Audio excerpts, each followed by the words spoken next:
दोस्तों नमस्कार। मैं Vijay Chaudhary profit from it Gurgaon से आप सभी का इस 9 मंथ 2022 के रिजल्ट्स की सीरीज में फिर से स्वागत करता हूं।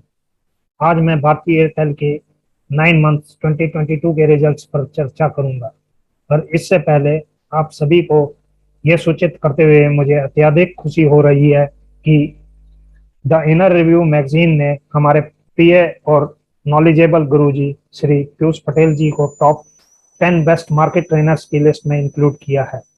ये सब पीयूष पटेल जी के अथक परिश्रम और आप सभी का उनमें विश्वास और उनके द्वारा दी गई लर्निंग को फॉलो करने के कारण ही संभव हो पाया है। चलो अब देखते हैं भारतीय एयरटेल किस इंडस्ट्री से है। दोस्तों यह टेलीकॉम इंडस्ट्री से है। इस इंडस्ट्री की कुछ मुख्य कंपनियां हैं: जियो, भारती एयरटेल, आइडिया, बीएसएनएल इत्यादि। अगर टेलीकॉम इंडस्ट्री की बात करें तो इंडिया का टेलीकॉम नेटवर्क वर्ल्ड में सेकंड लार्जेस्ट है। India fastest growing app market है और यहाँ second highest number of internet users हैं। 11% CAGR की ग्रोथ के कारण इंडिया सबसे तेजी से बढ़ने वाली टेलीकॉम एडवर्टाइजमेंट मार्केट बन सकती है। टेलीकॉम सेक्टर को बढ़ावा देने और सेक्टर की ग्रोथ कंडीशंस को फेवरेबल बनाने के लिए गवर्नमेंट ऑफ इंडिया ने 100% FDI को ऑटोमेटिक रूट द्वारा मंजूरी प्रदान कर दी। इसके अलावा डिपार्टमेंट ऑफ टेलीकम्युनिकेशन ने एक पैकेज बनाया जिसमें रेवेन्यू शेयर को कम किया और लाइसेंस फी ऑब्लिक AGR को 8% से कम कर 6% करने की सिफारिश की। कैबिनेट ने टेलीकॉम और नेटवर्किंग प्रोडक्ट्स को बढ़ावा देने के लिए 12,195 करोड़ की PLI स्कीम पास की।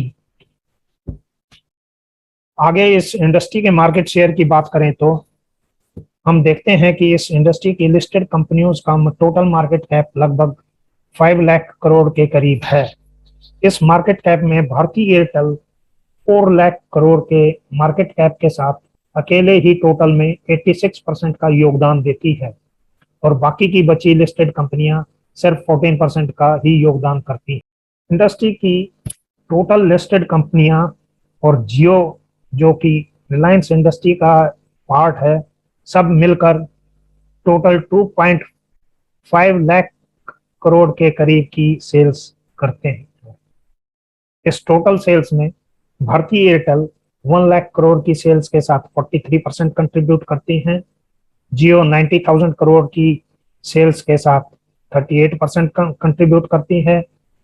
यहाँ मैं हाईलाइट करना चाहूंगा कि एयरटेल की 1 लाख करोड़ की सेल्स इंडिया, साउथ अफ्रीका और साउथ एशिया को मिलाकर आती है।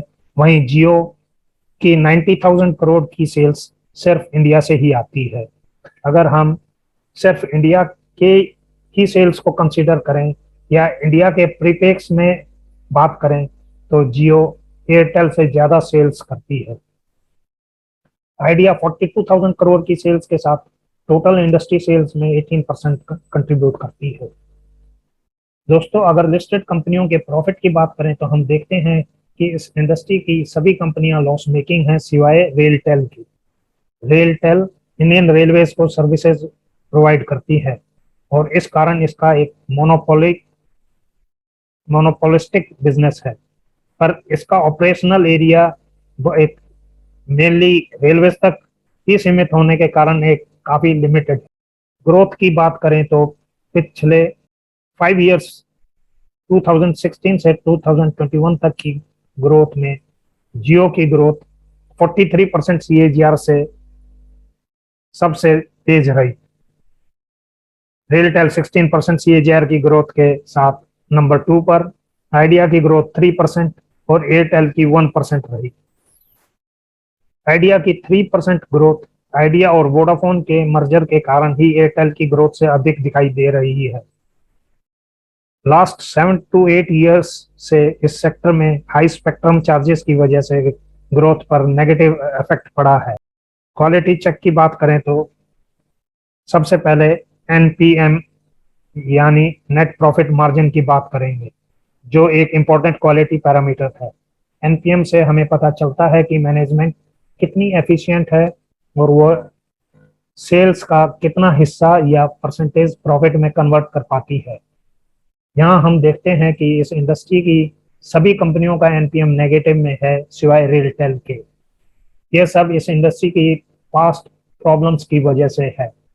रिजर्व वर्सेस डेट को देखें तो हमें पता चलता है कि यह इंडस्ट्री हाई डेट बर्डन वाली है।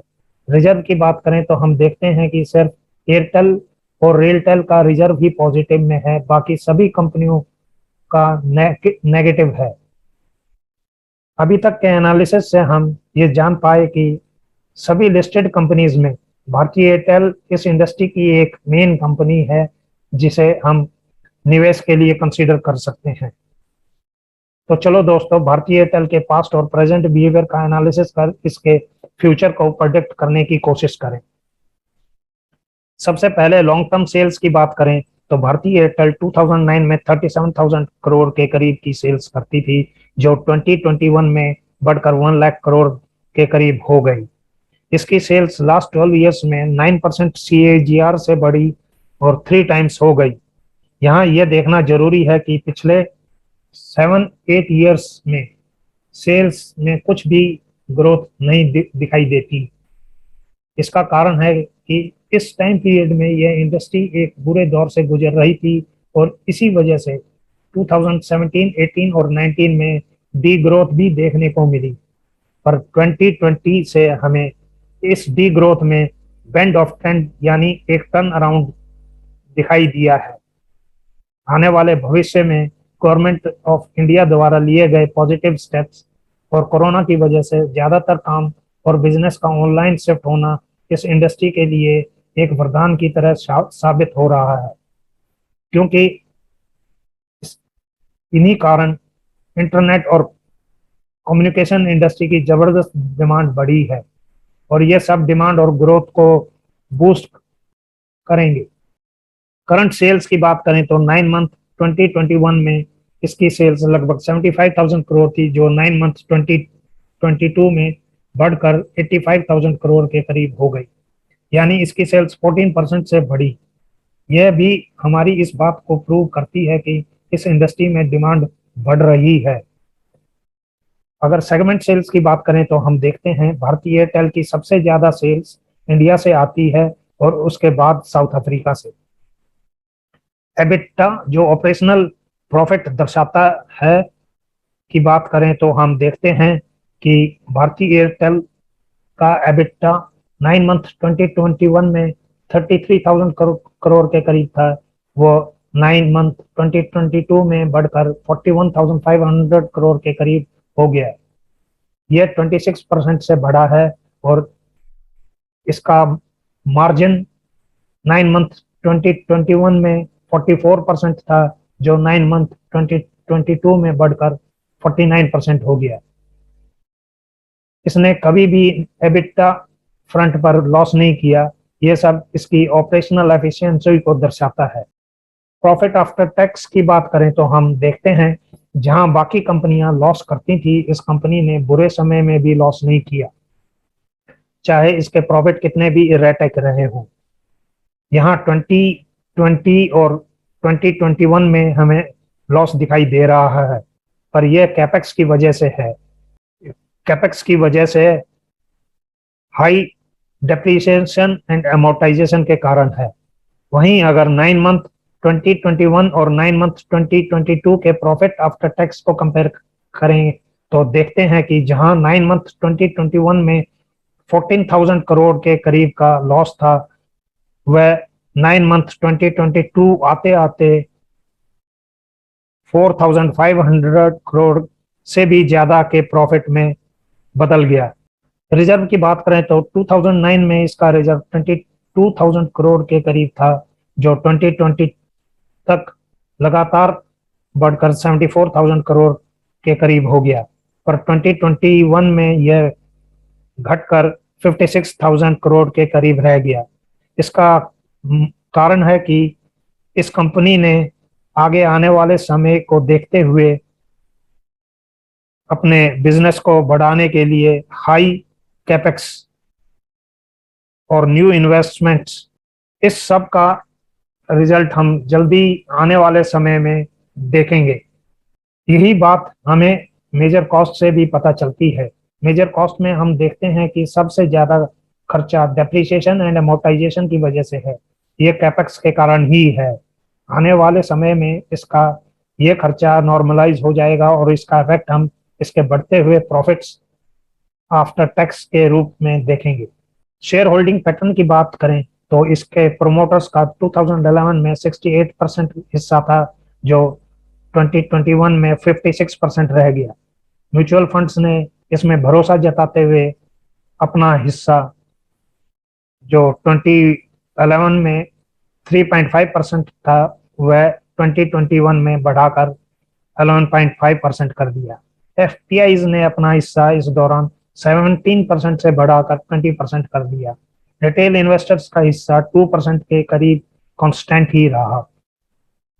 आर आरपू यानी एवरेज रेवेन्यू पर यूजर की बात करें तो इसका आरपू Q3 2021 में 146 का था, जो Q3 2022 में बढ़कर 163 का हो गया। आगे कंपनी ने गाइडेंस दी है कि जल्द ही यह बढ़कर 200 के करीब होगा। इस सब से आने वाले समय में इसके रेवेन्यूज बढ़ने ही वाले हैं। शॉर्ट टर्म करंट ग्रोथ की बात करें तो हमने उम्मीद की थी कि 9 मंथ 2022 में सेल्स 11% से और प्रॉफिट 150% से बढ़कर आएंगे। जब 9 मंथ 2022 का रिजल्ट आया तो हमने देखा कि इसकी सेल्स 14% से और प्रॉफिट 133% से बढ़कर आए। ये बिल्कुल जो हमने उम्मीद की थी वैसे ही रहे, यानी in line of our expectation.